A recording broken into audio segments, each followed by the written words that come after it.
नमस्कार मित्रांनो, रेणापूर नगरपंचायत निवडणूक 2025 मी आज रेणापूरमध्ये आले, वार्ड क्रमांक 16 मध्ये आले.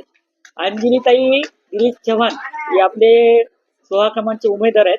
त्यांच्याबद्दल आपण काही गोष्टी प्रेक्षकांकडून जाणू. काका नमस्कार. नमस्कार. तुमचा मला परिचय द्या काका. पांडुरंग वाकळे. आपल्या वार्डामध्ये काय काय काम झाले आम्हाला सांगता का आमच्या चॅनलच्या माध्यमातून? काय रोड झाले, नालीचे काम झाले, अजून बाकीचं काय काय काम राहील आपल्या वार्डामध्ये? राहिलेले बरेच काम राहत आले. बरेच का? हो. दिलीप भाऊनी काय काय काम केले वार्डामध्ये आपल्या? वार्डामध्ये भरपूर काम केलेलं आहे. ही बी काम त्यांनीच केलेलं आहे. हे काम त्यांनीच केले. त्यानेच केले. हो. हा. त्याने आणले, टोटल मध्यपर्यंत पाणी मारले, स्वतः मारले पाणी. हो. हो. आणि सध्या भाजपचं वातावरण कसं आहे रेणापूरमध्ये? चांगलं आहे ना. चांगलं आहे का? चांगलं आहे. आणि अभिषेक भैया नगरसेवक असताना काय काय काम केले भैयानी? त्याने भरपूर कामं केले.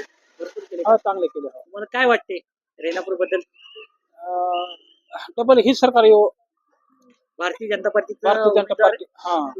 नगरपालिका नगराध्यक्ष हो. हो. हा. तर विकास होईल. नगराध्यक्ष कोण होईल रेणापूरमध्ये? विचू भयाच होतील. अभिषेक भैयाच होते का? हो हो, तीच होते गॅरंटीनं. 100%. हो, 100%. आणि Khandur oil YouTube channel subscribe करा, लाईक करा, कमेंट करा. धन्यवाद. धन्यवाद.